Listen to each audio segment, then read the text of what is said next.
안녕하세요. 환경부 대면실 미디어협력 팀장입니다. 2019년 12월 2주차 브리핑 시작하겠습니다. 오늘 브리핑은 총 2건입니다. 첫 번째는 주대형 정책기획관이 대한민국의 녹색 전환을 위한 2040 비전과 전략에 대해, 두 번째는 이정용 대기관리과장이 특정 결과 실시간 공개 등 대기환경보전법 하위법령 개정안 입법 예고에 대해 발표하겠습니다. 그럼 주대형 정책기획관의 첫 번째 브리핑을 시작하겠습니다.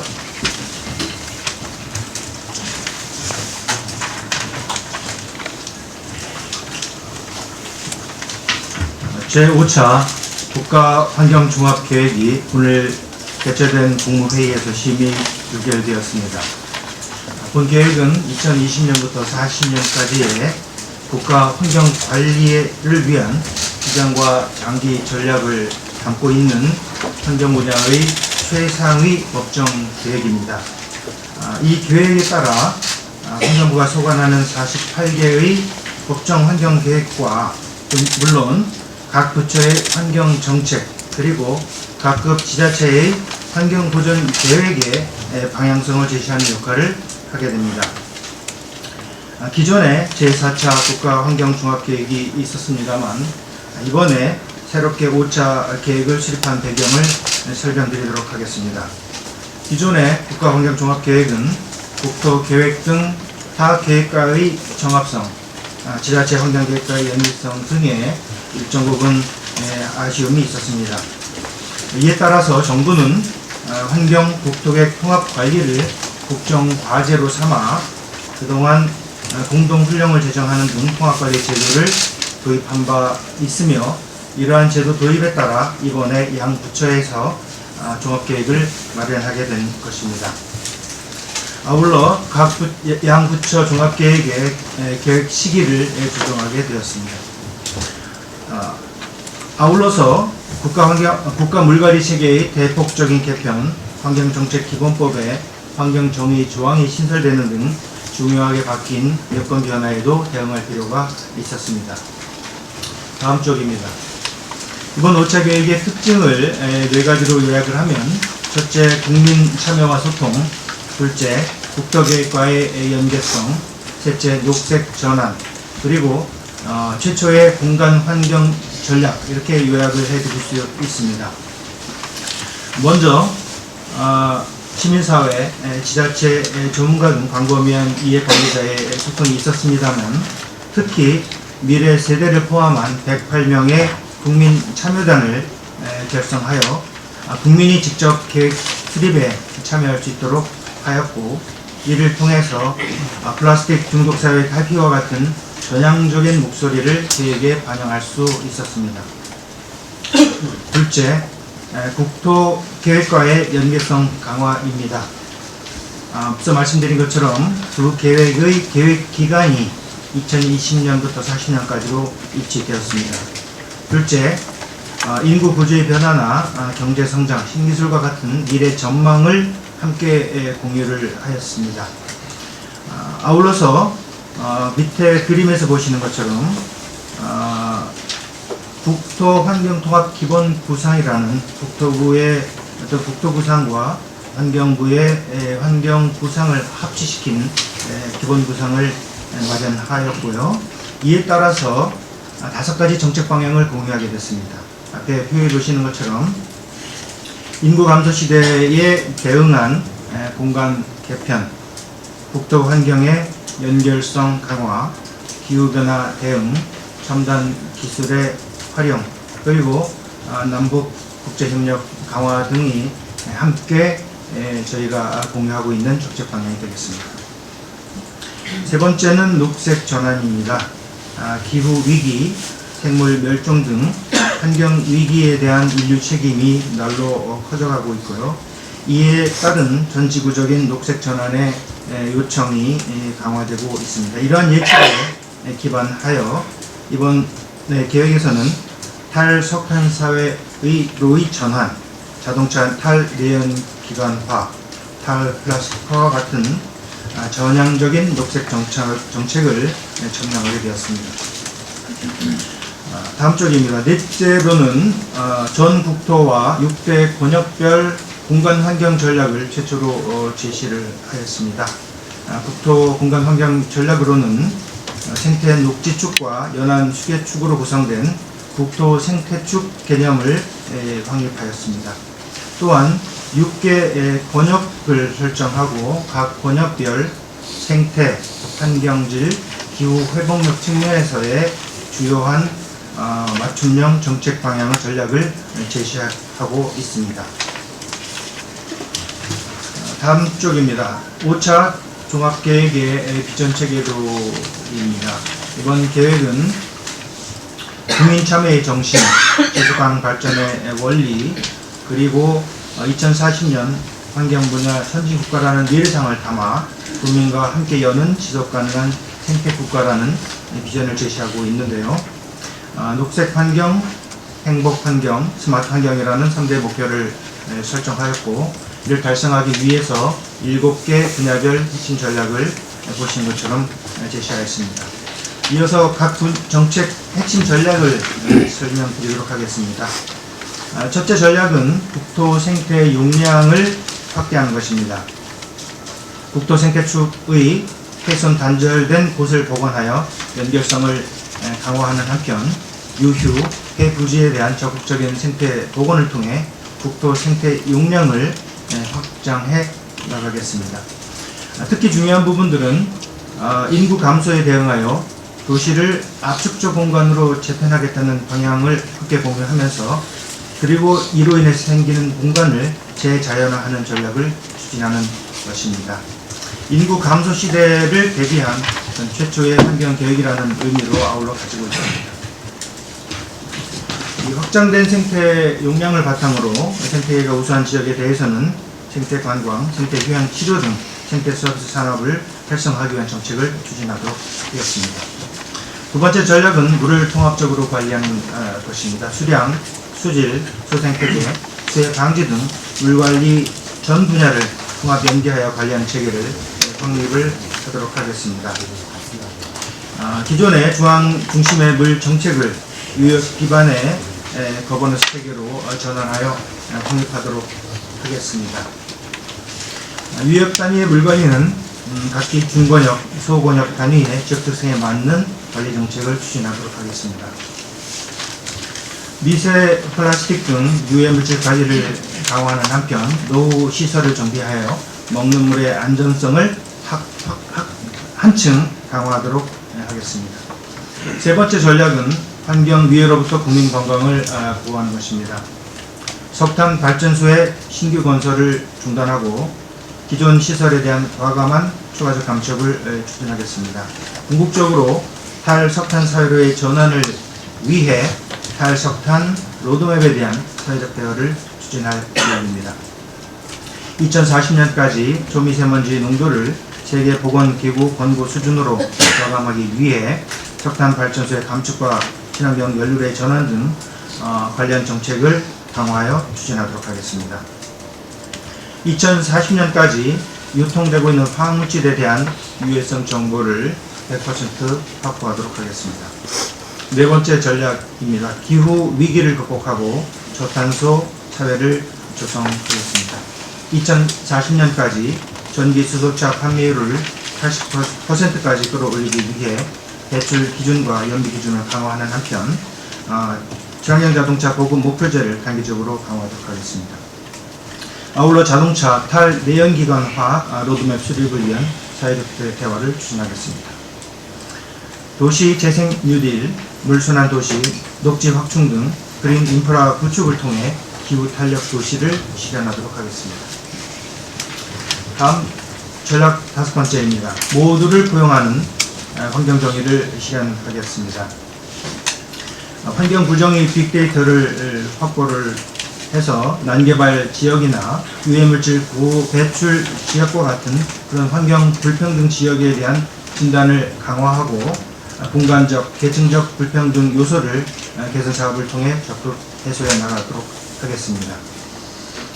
환경정보 공개를 확대하고 혁신적 참여 거버넌스 구현을 위해서 각종 환경정책의 기획, 타당성 조사 단계부터 국민 참여를 보장하여 국민 참여형 프로젝트를 활성화하겠습니다.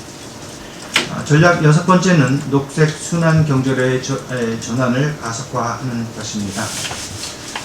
환경부의 플라스틱 대체 물질을 개발하고 플라스틱 제품의 감량과 단계적 금지 등을 통해서 플라스틱이 실제 환경 중으로 배출되는 부분들을 사실상 제로화해 나가는 목표로 추진해 나가겠습니다. 혁신적 환경 연구 개발을 통해 최고 선진국과의 기술 격차를 해소하는 한편 분야별, 지역별 환경산업 거점 생태계를 조성해 나가겠습니다. 마지막으로 한반도 환경 공동체를 구현한다. 북한의 환경 생태를 진단하여 동시대에 대비하고 남북 생태축을 연결하여 한반도 생태 네트워크 구축을 추진하겠습니다. 기후변화 협약 등 국제 협약을 견실하게 이행하고 관련 국제 논의를 선도하는 한편 개도국 개발 협력 사업을 적극 확대해 나가도록 하겠습니다. 마지막으로 향후 과제가 되겠습니다. 이번 5차 계획이 확정됨에 따라서 분야별 환경 계획의 내용을 반영하는 작업이 필요합니다. 더욱 중요한 부분들은 지자체 환경 보전 계획의 평가, 승인, 점검 등을 위한 근거 규정을 환경정책기본법에 마련하는 등 이번 계획의 이행력을 강화하는 그런 제도 개선을 착수할 예정입니다. 지금까지 해온 국토부와의 협업 관계를 더욱 확대 발전시키도록 하겠습니다. 국토계획과 환경계획 통합관리가 실효적으로 작동될 수 있도록 이행평가, 정책 관리 체계를 강화를 함께 협업해 나가도록 하겠습니다. 마지막으로 2040년의 주요 환경의 미래상은 부침 1의 그림을 참고해 주시기 바랍니다. 이상으로 설명을 마치도록 하겠습니다. 감사합니다. 네, 질문을 받겠습니다. 질문 있으면 손을 들어주시기 바랍니다.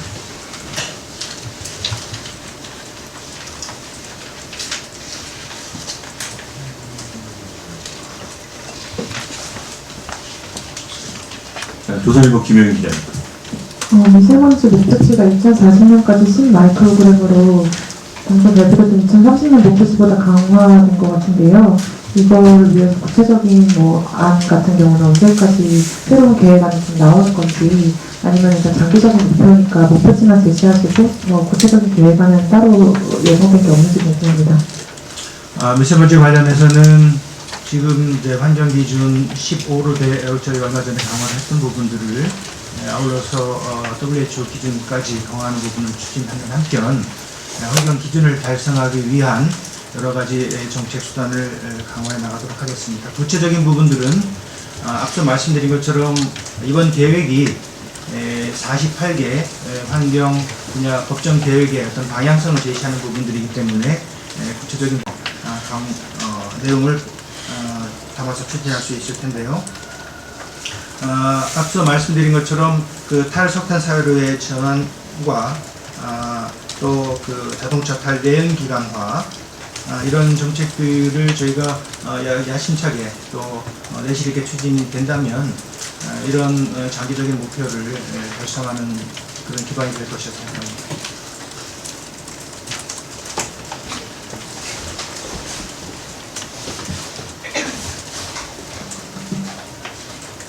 환경일보 김경태 기자입니다. 네, 환경일보 김경태 기자입니다. 탄소에 관련해서 여쭤보고 싶은데, 일단 목표 자체가 2050년 저탄소 사회잖아요. 근데 이 같은 경우에 빠르면 2035년, 늦은 2050년이면 탄소 중립과 탄소 배출을 제로화하겠다. 이런 계획이 들면 우리는 탄소를 적게 배출하겠다. 이것도 목표잖아요. 근데 아마 그것도 지금부터 분위기를 좀 조성해 나가겠다. 사회적으로 논의를 시작하겠다.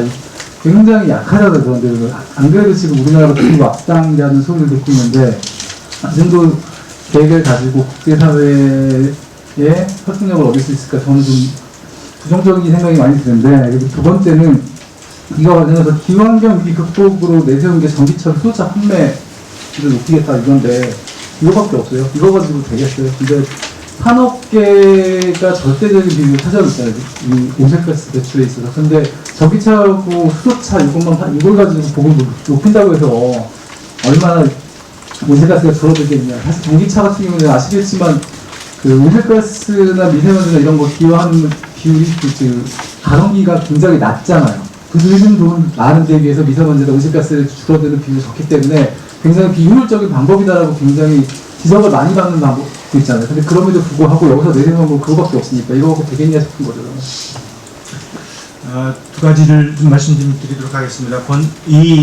앞서 말씀드린 것처럼 국가환경종합계획이 2040년까지 어떤 장기적인 정책의 방향성을 제시하는 것이 가장 큰 의미라고 말씀드릴 수가 있습니다. 그런 측면에서 탈석탄 사율의 전환이나 또는 그 탈내연기관화를 같이 정부 정책으로 발표를 한 부분들이 저희가 보기에는 큰 의미가 있는 그런 진일보된 부분이라고 말씀 좀 드리고요. 말씀 주신 것처럼 2050년에 저탄소 사율의 어떤 국가 장기 전략 목표 부분들은 현재 또 수립 중에 있고 내년에 UNFCC에 제출할 것이기 때문에 또 구체적인 목표는 그 계획에 같이 담겨져 있을 것이라 생각됩니다. 이번에 저희가 했던 부분들은 감축에 대한 여러 가지 방향성뿐만 아니라 말씀드린 것처럼 우리 이 환경의 모습, 앞으로의 모습이 어떤 기후 스마트 도시 또는 그린 인프라 구축을 통해서 기후 탄력성을 높이는 이런 여러 가지 모습들을 함께 제시하고 있는 면도 아울러서 고려를 해주시기 바랍니다. 소원적인 의미라는 저탄소 사회가 아니라 그냥 탄소 중립을 이루겠다 이런 쪽으로 한번 내세울 수 있지 않아요? 구체적인 계획이 아니라면? 그 부분은 끝까지 하여튼 이 계획에 포함되어 있는 선까지 제가 말씀을 좀 드릴 수 있고요. 현재로는 완전한 그 저탄소 중립까지라는 그런 구체적인 목표 부분들은 앞서 말씀드린 별도의 대책에서 좀 논의하고 있기 때문에 그 대책에 포함되는 부분들에 맞춰서 담는 것이 좋겠다는 건 생각했습니다. 세계일보 인지로 기자. 그 미세먼지 목표 관련해서 지난달에 그 종합계획 나왔을 때 16년 대비 24년, 그러니까 8년 동안 35% 저감하겠다고 했었는데 요번 같은 경우는 이제 그게 달성된다고 하면 16년 만에 35%를 저감하게 되는 셈인데 이 40년 10이라는 농도 수치를 정한 게 이게 10이 그 WHO 뭐 기준이어서 어떤 상징적으로 그렇게 잡은 것인지 아니면은 그 35% 저감하는 게 이미 낮은 상태에서 더 줄이는 게 어렵기 때문에 더 오래 16년 걸려서 10을 낮추겠다 이렇게 한 건지 그게 궁금하고요. 그리고 그 자동차 관련해서 적용했던 적용 목표제 제가 이쪽 팔로우업을 잘 못해서 그러는데 이게 지금 페널티가 없는 걸로 알고 있는데 이 부분은 어떻게 얘기가 되고 있는지 궁금합니다. 첫째 질문 관련해서는 앞서 말씀드린 것처럼 2040년까지 우리가 목표하는 그 미세먼지 정책 목표는 WHO에서 권고 기준하는 부분들을 목표로 정책을 추진하는 것이다. 이런 것을 분명히 알려드리는 것이 이로서 이해를 해주시면 될 것 같고요. 저공해차 보급 목표제 관련해서는 구체적인 부분들을 좀 파악해서 별도 자료로 좀 설명드리겠습니다. MTN 이재경 감사합니다. 네, 머니투데이 방송 이재경입니다. 두 가지 질문을 드리고 싶은데요. 이번에 국토부하고 같이 협의를 해서 국토계획과 함께 수립했다고 말씀해 주셨습니다. 그러면 사실 그 국토계획이 그 환경부의 입장을 어느 정도 반영을 해서 과거의 국토계획과 앞으로 그 20년부터 40년까지라는 국토계획이 좀 어떻게 바뀌었는지도 좀 관심을 수 있을 텐데요. 국토계획이 그 환경, 친환경적인 입장에서 어떻게 좀 반영이 돼서 과거와 달라졌는지 좀 설명 좀 부탁드리고요. 두 번째는 그 전기 수소차 판매율을 40년까지 80%로 올린다고 했습니다. 그러면 그 판매된 자동차 비중을 5배 중 4배는 그 전기 수소차로 한다는 얘기인데요. 그동안 이제 비중을 높이겠다고 했지만 이 80%로 이제 그 설정을 한 이유나 근거 그리고 앞으로 계획이 좀 있으면 말씀을 좀 부탁드립니다.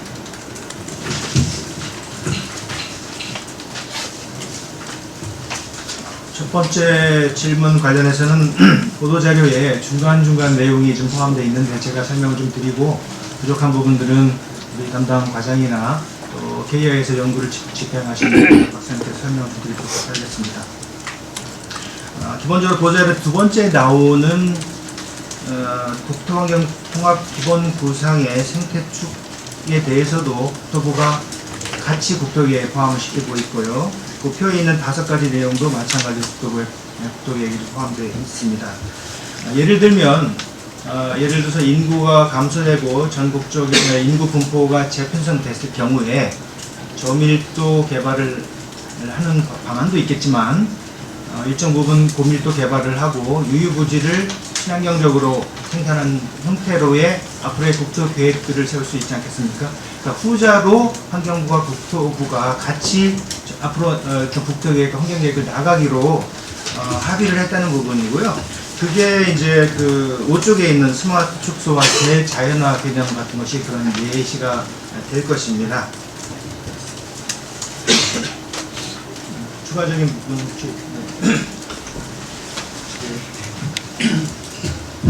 네, 조금 더 추가적인 설명을 드리도록 하겠습니다. 저는 환경정책평가연구원에 근무하고 있는 박창섭이라고 하고요. 저희 국토계획하고 환경계획이 통합되면서 반영된 것 중 가장 대표적인 사례 두 가지 정도를 말씀드릴 수 있는데요. 첫 번째는 저희들이 국토생태축에 대한 개념적인 전략 개념도를 이번에 국토종합계획에서 보고서하는 데 수용을 했었고요. 그걸 통합관리의 대상으로 포함을 했다는 점이 굉장히 중요한 변화 중에 하나로 볼 수 있고요. 두 번째는 결국은 이걸 어떻게 관리할 거냐 하는 측면에서는 국토 쪽에서 이제 모니터링에 대한 시스템, 그러니까 국토 모니터링에 대한 시스템을 만들고 저희 환경 쪽에서 환경에 대한 모니터링 시스템을 만들어서 이 양자의 모니터링에 대한 시스템을 정부로서 논의하도록 했습니다. 그래서 어떤 쪽에 있어서 환경적 문제가 계속 발생하거나 하는 것들이 좀 개발이라든지 하는 것들에 대한 영향을 받게 되면 그런 것들에 대한 피드백에 대한 시스템을 좀 만들어서 사전에 대한 부분과 사후에 대한 관리 부분들을 좀 연계해서 갈 수 있도록 이번에 좀 체계를 좀 정립을 했다. 그런 측면이 중요한 것 같습니다.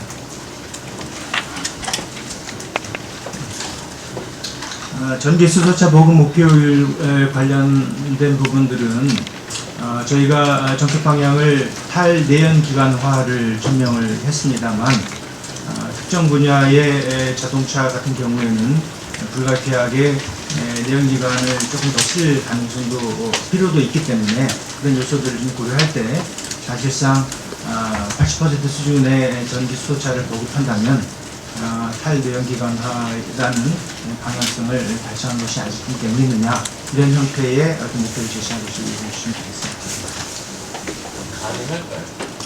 노력해 보겠습니다. 대리환경 안상수 기자님. 대리환경의 안상석입니다. 아까 수질 문제에서 말씀을 하셨는데 지금 우리나라의 내수 상태를 알고 있습니다. 앞으로 4년 동안 시일이 지나면 더 물이 부족할 텐데 거기에 대안은 무엇을 갖고 있는지 좀 알고 싶고요.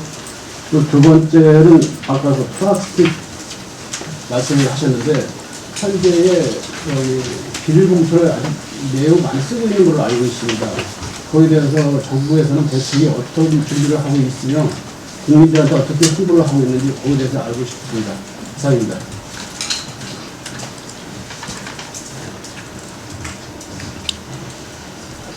물통합관리 부분의 질문에 좀 답변을 좀 드리도록 하겠습니다. 사실은 이번 계획은 약 200페이지에 가까이 되는 원본이 있기 때문에 내용들을 좀 보시면 조금 더 도움이 될 것이라 생각이 좀 드는데요. 물 분야의 통합관리 부분들은 앞으로 예를 들면 식수전용댐이나 농업용 저수지 발전용 댐 등을 통합해서 관리를 하면서 이러한 부분들이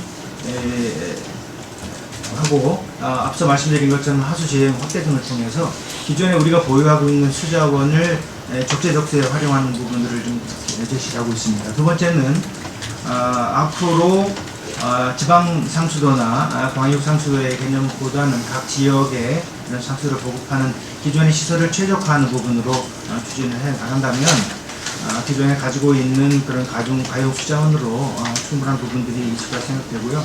또 필요한 경우에 지역에서 요청하는 부분에 있어서는 소규모 그런 수자원 관리를 위한 기반 시설을 확충해 나가는 필요가 있습니다. 플라스틱 부분들은 여러 가지 시민의 요구사항을 좀 담아서 아까 말씀 인류세의 개념 가지고 말씀 좀 드렸는데요. 결과적으로 우리의 어떤 플라스틱 기반 문명을 전환할 필요가 있다는 부분들을 말씀 좀 드리고 이 대책에 담았습니다. 그러한 대책으로 플라스틱의 환경에 무해한 플라스틱을 개발하기 위한 기술 개발을 좀 확대를 하고요. 또 일회용 플라스틱의 금지나 경제계 내에서의 어떤 재이용 체계를 최대화한다면 플라스틱 사용 자체를 없앨 수는 없지만 플라스틱이 유해한 플라스틱이 환경에 배출되는 부분들을 최소 수준으로 유지할 수 있을 것이다.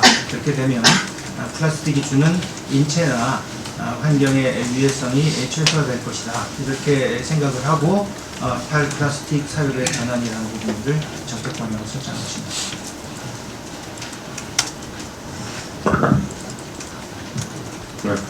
SBS 이용식 기자. 각각 전략별로요, 그 지표, 목표 수를 갖다 제시를 해놓으셨는데, 10년 단위 있는데요. 이게, 다 이루어지면, 그야말로 우리나라 이 환경이 어느 정도 수준으로 올라가는 건지, 그걸 좀 한번, 나라를 좀 대리해서 좀 더 피부로 와닿을 것 같고요.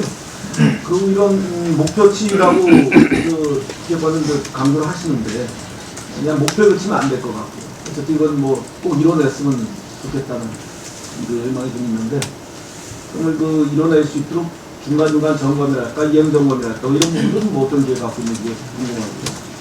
마지막으로는 전략 5에 보면, 이번에 눈에 띄는 게 국민 환경 정책에 국민 참여를 보장하고 국민 참여 예산제를 활성화하겠다 좀 밝히셨는데, 좀 디테일하게 좀 설명 좀 해주세요. 어떤 정책에 국민 참여제를 어떤 방식으로 할 것이고, 이것이 언제쯤 그럼 실행이 가능할 것인지, 그리고 또 기대 효과까지 한 말씀 해주십니다. 세 번째 질문은 우리 담당 과장이 준비하도록 하겠습니다. 앞서 부침 1의 환경 미래상 그림을 저희가 주요 골자를 바탕으로 해서 그렸고요. 여러 가지 국민의 모습에서 변화된 모습이 있으실 텐데요. 예를 들면 기존의 백두대간이나 이것뿐만 아니라 어떤 각 정맥까지도 전체적으로 녹지 공간이 이어지는 구조 속에서 도시도 좀 보다 컴팩트한 형태의 나머지 개발되지 않은 부분들은 녹지화가 확충될 것입니다. 그런 부분들이 저희가 생각하고 있는 첫 번째 그림이 될 수 있겠고요. 두 번째는 대기나 기후 부분에 있어서 미세먼지나 석탄 의존 부분들이 좀 줄어들 부분들이고, 이에 따라서 에너지 정책 부분에 큰 틀의 변화를 줄 수 있을 것이라 생각됩니다.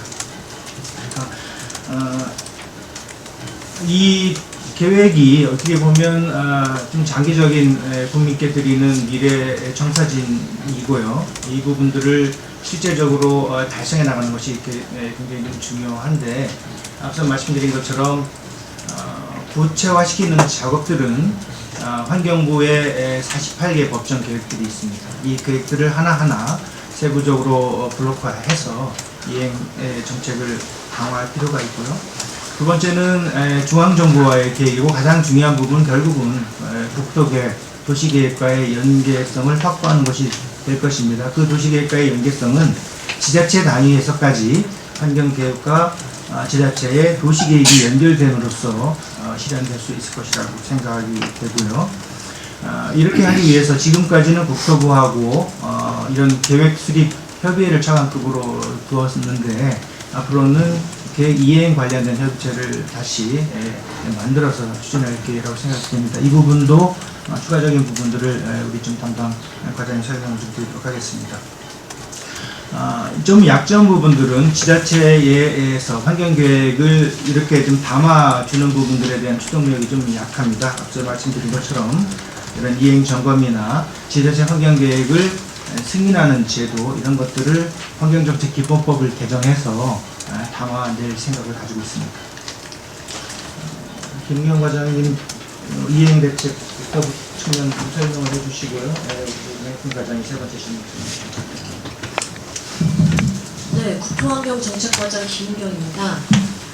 우리 질문하신 내용 중에 앞으로 이 이행을 어떻게 할 것이냐에 대한 질문에 대해서 통합관리 측면에 대해서 답변을 드리자면, 지금 현재 이제 지시되고 있는 게 국가환경종합계획이고, 국토종합계획은 이제 지난주에 수립이 되어서 발표가 됐고요. 그래서 그 국가계획 단위에서 수립된 그런 계획 지침들을 지자체 단위에서 어떻게 수립할 수 있을지에 대해서 저희가 이제 계속 이행 관리를 할 거예요. 그래서 먼저 저희가 도시계획 지침과 환경보전계획 수립 지침을 개정을 하거나 제정을 할 거고요. 재개정을 할 거고, 그 다음에 저희가 지자체 단위에서 국가계획, 그러니까 국토계획과 환경계획을 어떻게 서로 연계시켜 나갈 것인지에 대해서 공동 업무 매뉴얼을 만들 거예요. 그것과 더불어서 앞으로 모니터링도 계속 해 나갈 예정입니다. 감사합니다. 네, 국민참여 관련해서 지속가능 전략과장 명학균입니다.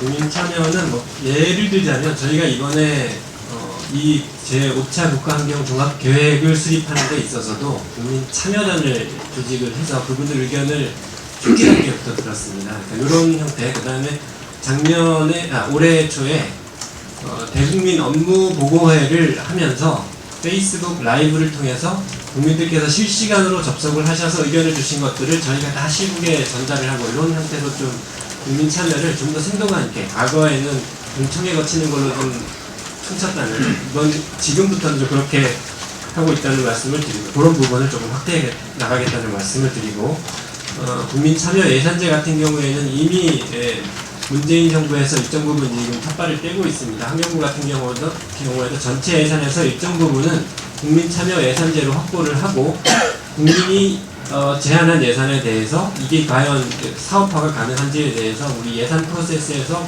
검토를 한 다음에 최종적으로 실행까지 가는 그런 형태의 텃발을 뗐기 때문에 이런 부분을 계속 개선해 나가는 방식으로 확대를 해 나가고 있습니다.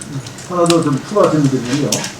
SNS를 통해서 이렇게 받는다고 해서 굉장히 좀 와닿는데, 그러면 국민들이 제안한 이런 아이디어나 정책, 이걸 채택한 게 좀 있는지, 그리고 그런 부분에 대한 피드백을 어떻게 해주고 있고, 아니면 그걸 좀 장려하기 위해서 인센티브라든지 이런 걸 기획하고 있는 건 없는 것이지, 그것도 좀 궁금합니다. 제가 기억하기로는 올해 초에 이제 페이스북 라이브를 통해서 의견 수렴을 받았을 때 거의 대부분의 의견이 미세먼지 좀 어떻게 해주세요였습니다. 그래서 그런 의견들을 저희가 받아서 미세먼지 정책이 계속 강화되는 건데요. 좀 더 구체적인 내용들은 제가 한번 확인은 해보겠습니다만, 저희가 들어오신 의견은 그냥 버리지 않고 다 정리를 한 다음에 실국에 배포를 해서 요거를 반영을 해주십시오라고 했습니다. 그 처리 결과 부분에 대해서 제가 한번 조사를 해서 기자님께 말씀을 드리겠습니다. 그러니까 단지 민원, 그러니까 공기를 좀 좋게 해달라, 감축해달라 이런 거보다 이제 어떤 제가 드린 말씀은 이 국민들이 아이디어나 이 정책 제안 이런 것도 굉장히 좀 혁신적이라고 생각해 갖는 분들 꽤 있잖아요. 그런 부분들을 좀 이렇게 좀 더 수용하고 이렇게 토론해가면서 정책으로 하는 것도 하나의 방법이지 않을까 싶어서 말씀드립니다. 간단히만 보여드리면, 사실 저희가 이번에 탈석탄, 탈플라스틱을 해도 되나라는 주저하는 마음이 있었는데, 국민 참여단 분들이 사실은 이거 좀 어떻게 해야 되는 거 아니냐는 의견들을 많이 주셔서 어떻게 보면 연구자분들이 국민들 의견을 많이 받으신 측면도 있습니다. 네, 마지막으로 환경부 김경태 기자님. 네, 환경부 김경태 기자님. 하나만 더. 제가 굉장히 삐딱하게 보고 있다는 건 아는데, 그래도 하나 질문을 드릴게요. 이거를 보면은 환경부가 이거저거 백화점식으로 조직을 키울 수 있는 여러 가지 일들을 많이 하겠다라는 건 눈에 보이는데, 환경부가 원래 해야 되는 일이 있잖아요.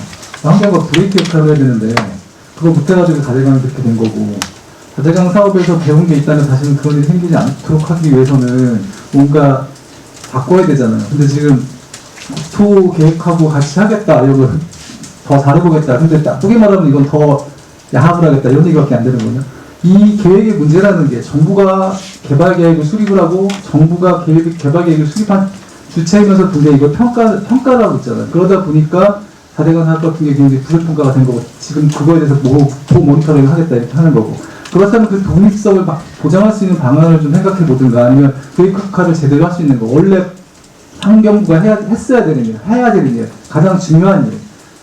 나중에 정권이 또 바뀌게 되면 또 그다음에 뒤에 4대강 학업 같은 일이 발생한다면 그때는 어떻게 할 것인가? 그때도 또 같은 일이 반복될 것인가? 그러니까 물론 대통령이 누가 되든 간에 거기에 바뀌는 건 맞지만 그래도 환경부가 환경 본연의 역할을 해야 되잖아요. 지금 해외에서 나오신 분들 계시니까 그런 부분에 대해서 정권이 바뀌면 어떻게 할 것인지, 환경부가 그런 부분 브레이크 역할, 독립성을 어떻게 뜯을 것인가에 대해서는 저는 아직 들어본 적이 없거든요. 지금 장기적인 계획을 만든다고 한다면 이거 여러 가지 하는 거 좋아요. 국민의 행복이나 생활 이런 거 다 중요한 얘기니까. 근데 난개발을 막는 거, 그다음 위험한 일들을 막는 거, 이 환경부가 반드시 해야 되는 일, 환경부가 있어야 되는 목적, 존재 목적, 이거는 어떻게 할 거냐. 이 부분에서는 아직까지 얘기가 없고 이 계획도 없고. 그러니까 환경부가 지금 자기네 조직 키우는 거 이것만 관심 있는 거냐, 뭐 예산을 드리고 이것만 할 거냐, 이거 말고 진짜 중요한 건 어떻게 할 거냐. 그거에 대해서 좀 얘기를 좀 듣고 싶어요. 이번 계획 관련해서 우리 기자님께서 질문해 주신 거에 답을 좀 드리면요.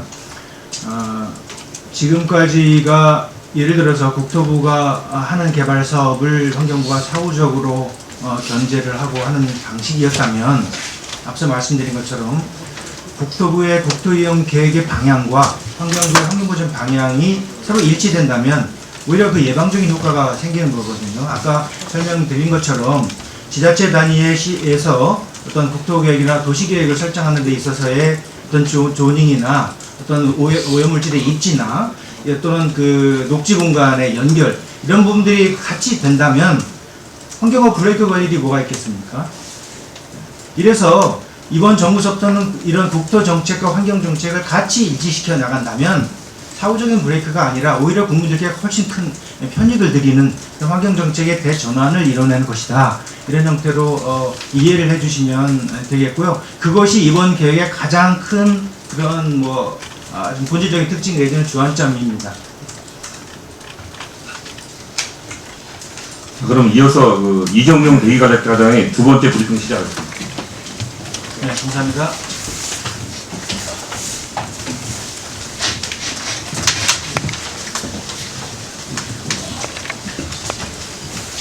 환경부 대기관리과장 이정용입니다.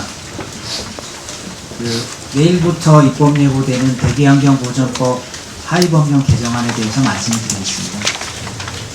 이번 하위법령 개정안은 올해 4월 2일 공포된 대기환경보전법 관련해서 법률에서 위임한 사항과 현행 제도의 운영 과정에서 나타난 일부 미비점을 보완하기 위해서 추진되고 있습니다. 먼저 시행령 개정안 주요 내용이 되겠습니다. 먼저 굴뚝 자동 측정기기 TMS로 하는데요. 실시간 측정 결과를 배출농도 30분 평균치로 사업장명 그리고 사업장 소재지와 함께 누리집에 공개를 하도록 하고요. 공개 자료와 관련된 기준 시간, 자료의 처리 방법, 세부적인 사항들은 환경부 장관이 정하여 고시하도록 정하고 있습니다. 지난 12월 1일부터 저희가 고농도 계절관리제 자발적 해박사업장 111곳을 대상으로 저희가 시범 공개를 진행을 하고 있습니다. 그래서 사이트에 접속을 하시면 30분 평균치와 배출량 기준을 확인할 수 있습니다. 두 번째는 초과 배출 부과금 관련해서 산정 근거와 적용 사유를 좀 추가를 했습니다. 그동안에는 배출량 기준을 초과하면 행정처분을 받거나 아니면 사업자 스스로 개선 계획을 제출한 경우에 부과금을 산정을 할 수가 있었습니다. 근데 이제 개선